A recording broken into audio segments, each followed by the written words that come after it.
আমি বহুতকে আমি এভিকশ্যন নটিচ আমি প্ৰদান কৰিছিলোঁ, কিন্তু তাৰে প্ৰায় 70-80% মানুহ কোৰ্টত গৈছে।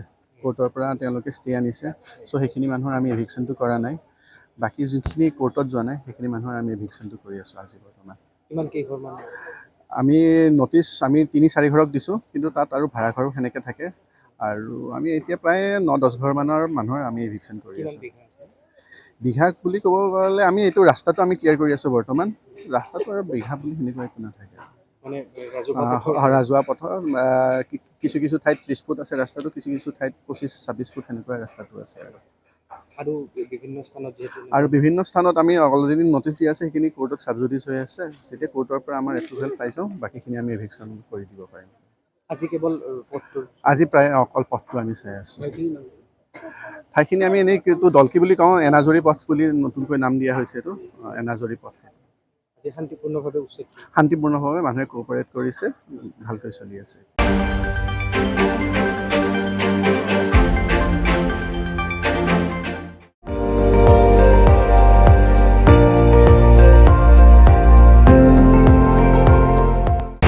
আপুনি চাই আছে ND24, সৰ্বশ্ৰেষ্ঠ নহয় সৰ্বোত্তমৰ দৌৰ।